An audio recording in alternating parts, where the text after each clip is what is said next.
Coming up on 5 Minute News. US to release 50 million barrels of oil to fight gas prices. Organisers of Unite the Right rally hit with $26 million court verdict.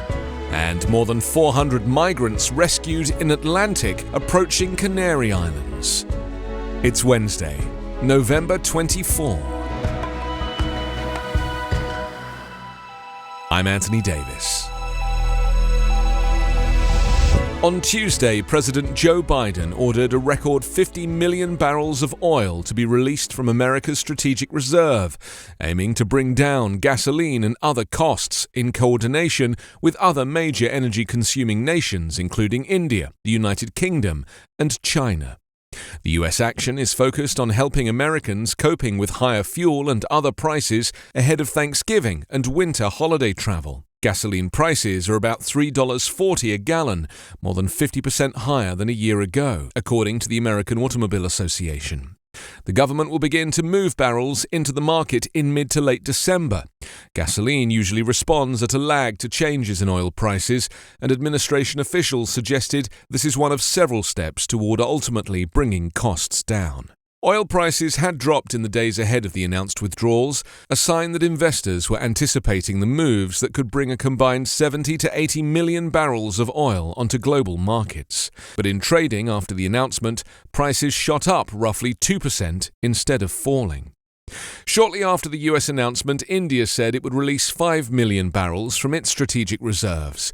The British government confirmed it will release up to 1.5 million barrels. Japan and South Korea are also participating, and US officials said it's the biggest coordinated release from global strategic reserves. Despite all the optimistic statements, the actions by the US and others risk counter-moves by Gulf nations, especially Saudi Arabia and Russia. Saudi Arabia and other Gulf countries have made clear they intend to control supply to keep prices high for the time being. As word spread in recent days of a coming joint release from US and other countries' reserves, there were warnings from OPEC interests that those countries may respond in turn, reneging on promises to increase supplies in coming months. A federal jury in Charlottesville, Virginia, yesterday found the organizers of the 2017 Unite the Right white nationalist rally liable for injuries sustained by counter-protesters and awarded approximately $26 million in damages. The 9 plaintiffs in the case said they suffered physical or emotional trauma at the rally, including 4 who were struck when a self-described neo-Nazi, James Fields, drove his car into a crowd of counter-protesters, killing 32-year-old Heather Heyer. After a 4-week trial, the jury found in favor of the victims on 4 of 6 counts, but was unable to come to a unanimous verdict on the other 2, according to court filings. The rally followed months of protests over the city's plan to remove a statue of Confederate General Robert E. Lee.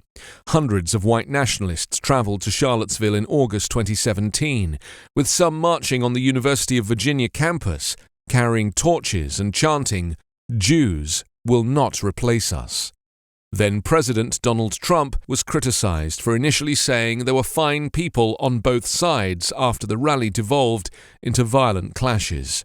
President Joe Biden has frequently cited the torch-lit march and Trump's response as the event that precipitated his decision to mount another run for the White House. The 24 defendants included Jason Kessler, the main organizer, Richard Spencer, who originated the term alt-right, a loose network of groups characterized by a rejection of mainstream politics that includes white supremacists and neo-Nazis, and several white nationalist groups. Fields was sentenced to life in prison after being convicted of murder and hate crimes. The lawsuit received financial support from a non-profit civil rights group, Integrity First for America.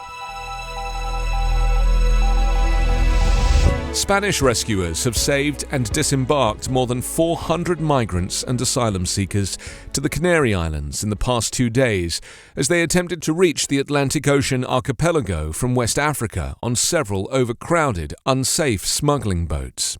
On Tuesday alone, Spain's Maritime Rescue Service said it had rescued more than 130 people from North and West Africa, including several women and small children, bringing them to safety on the Spanish islands of Gran Canaria and Fuerteventura.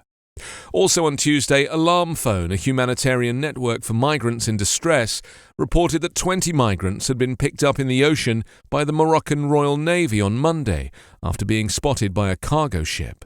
The Atlantic route from West Africa to the Canary Islands has been increasingly used by smugglers who launch boats from Morocco, Western Sahara, Mauritania, Senegal, and even the Gambia. So far this year, more than 18,000 people have reached the Canary Islands this way. The Atlantic route is also one of the deadliest to Europe.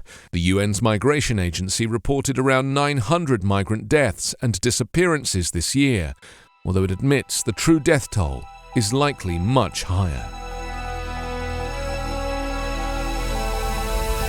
You can subscribe to 5 Minute News on YouTube with your preferred podcast app. Ask your smart speaker or enable 5 Minute News as your Amazon Alexa flash briefing skill. Subscribe, rate and review online at 5minute.news. 5 Minute News is an Evergreen podcast covering politics, inequality, health and climate, delivering independent, unbiased and essential world news daily.